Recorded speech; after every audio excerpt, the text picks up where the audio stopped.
Screen पर आपको ये जो दुल्हन के जोड़े में महिला नजर आ रही है, इनका नाम है मधु।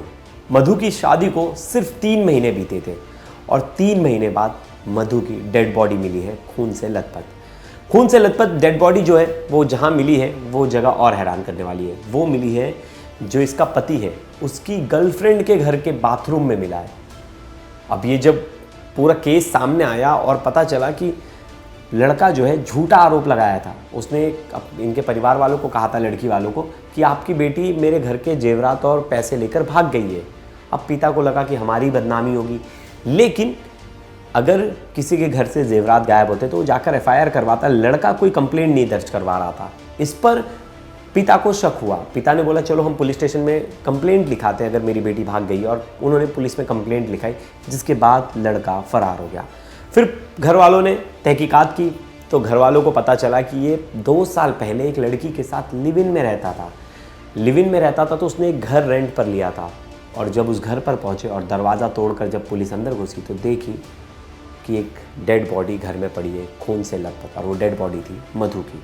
तो क्या कारण था, क्यों 3 महीने बाद ही शादी के उसने अपनी पत्नी की हत्या कर दी, और अगर गर्लफ्रेंड से इतना ही प्यार था तो शादी क्यों की, अरेंज मैरिज क्यों किया, ये सब कुछ जानेंगे डिटेल में इस वीडियो में। लास्ट तक इस वीडियो में बने रहिएगा। नमस्कार, मेरा नाम है प्रेस पांडे और आप देख रहे हो क्राइम तक। हरियाणा का गुड़गांव, और गुड़गांव में एक गांव है मानेसर। अब मानेसर गांव में मधु जो है वो अपनी ग्रेजुएशन की पढ़ाई पूरी कर लेती है, जिसके बाद उनके पिता चाहते हैं कि अब जो है मेरी बेटी सेटल हो जाए, हमें उसकी शादी करा दूँ। इस बीच वो आसपास रिश्तेदारी में बात चला रहे थे अपनी बेटी के लिए, क्योंकि उनकी बेटी सर्वगुण संपन्न थी, मतलब बहुत अच्छी थी, घर का काम काज से लेके फैमिली वाइज भी बहुत शांत स्वभाव की लड़की थी, और वो आगे और कुछ पढ़ना भी चाहती थी, आगे लाइफ में कुछ करना भी चाहती थी। लेकिन पिता चाहते थे कि एक बार एक बेटी सेटल हो जाए, वो आगे बढ़ जाए तो हमारे लिए भी अच्छा होगा और बेटी के लिए भी अच्छा होगा, कोई अच्छा सपोर्टिंग हस्बैंड मिल जाए तो। अब इस बीच वो लड़का ढूंढ रहे थे और उन्हें पता चला कि मानेसर गांव का रहने वाला एक अंकित है, जो कि अच्छा लड़का है और उसका परिवार भी अच्छा है। क्योंकि देखिए हमेशा शादी जो है वो 2 लोगों के बीच में होती है, लेकिन उसको कराने वाले हमेशा जो है रिलेटिव्स होते हैं, जो रिश्ते लेकर आते हैं और बताते हैं कि ये लड़का अच्छा है, ये लड़की अच्छी है। क्योंकि आपको डायरेक्टली तो पता नहीं चलता कि कौन अच्छा है कौन बुरा है। तो वो रिश्ता जो है अंकित का आया इनके पास। अब अंकित की फ़ोटो वोटो देखी गई, अंकित के बारे में जाना गया तो पता चला कि अंकित के पिता की बहुत सारी ज़मीनें हैं और उस पर अंकित खेती करवाता है, और उसी पैसे से जो घर का जो है वो खर्चा चलता है। ऐसे में वो कोई जॉब तो कर नहीं रहा था, तो पिता रेडी हो जाते हैं, चलो ठीक है, ख़ानदानी पैसा है और ज़मीनें हैं तो मेरी बेटी को अच्छे से रख लेगा। अब इस पर जो है जो मधु के पिता अशोक वो रेडी हो जाते हैं शादी कराने की, और 19 फरवरी को दोनों की शादी हो जाती है। शादी की शुरुआत में सब कुछ अच्छा रहता है, 1 महीना सब कुछ अच्छा रहता है, और बढ़िया से जो है जो मधु है उनकी खातिरदारी होती है घर पर। घर वाले भी बड़ा प्रेम करते हैं मधु से। मधु भी अपने घर वालों को फ़ोन कर कर बताती है कि सब कुछ बढ़िया है, सब कुछ अच्छा है। ये सब कुछ 1 महीना हो जाता है, फरवरी बीत जाता है, फिर फरवरी के बाद मार्च, अप्रैल। अब अप्रैल जब बीत जाता है और अचानक से अब आती है तारीख 21 मई की।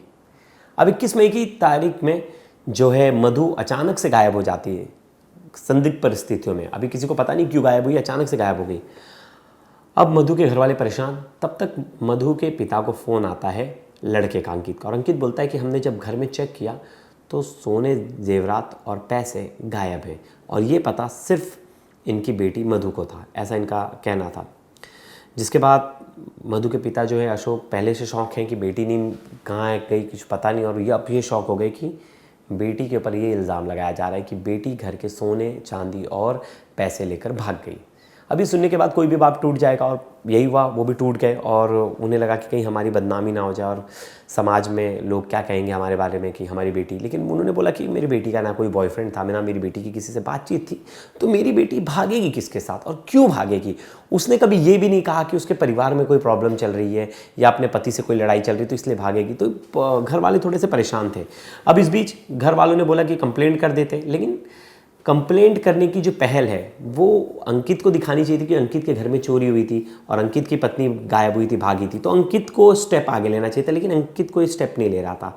फिर लड़की के पिता जो अशोक हैं उन्हें थकार कर जाना पड़ा पुलिस स्टेशन और उन्होंने कंप्लेंट दर्ज कराई। यहाँ से अंकित के व्यवहार में थोड़ा चेंज देखने को मिला, वो उतना इंटरेस्ट नहीं दिखा रहा था पुलिस के पास जाने का।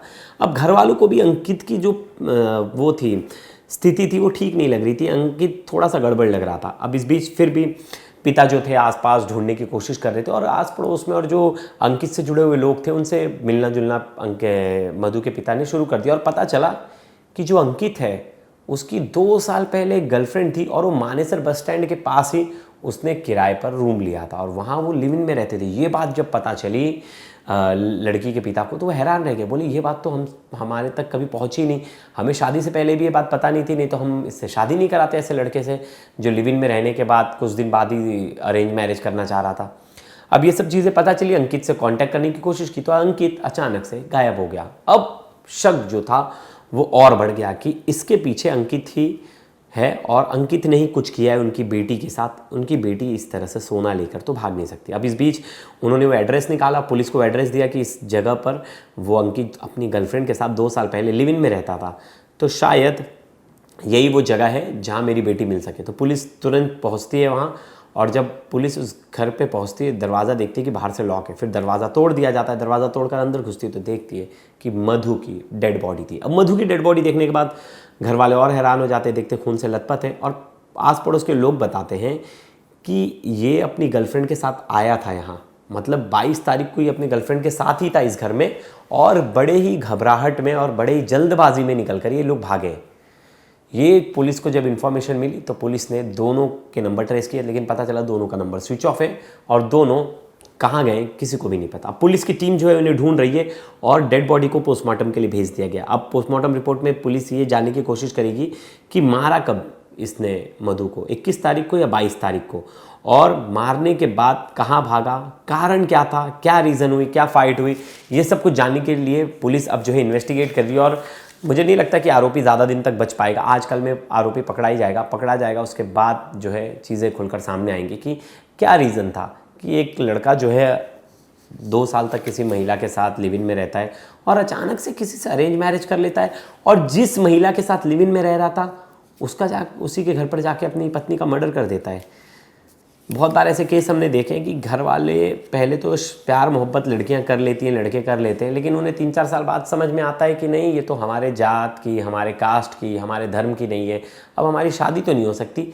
दिल से ये छोड़ नहीं पा रहे लेकिन दिमाग से छोड़ दे रहे कि नहीं हमें तो अरेंज मैरिज करनी। बाद में अरेंज मैरिज कर लेते, फिर पता चलता है कि यार जिससे मैं प्यार करता था वही पार्टनर मेरी अच्छी थी, इनसे तो मेरी नहीं जम पाएगी। और ऐसे में आदमी उससे अवैध संबंध रखने के लिए जो उसकी पहली पार्टनर थी अपनी पत्नी की हत्या करवा देता है।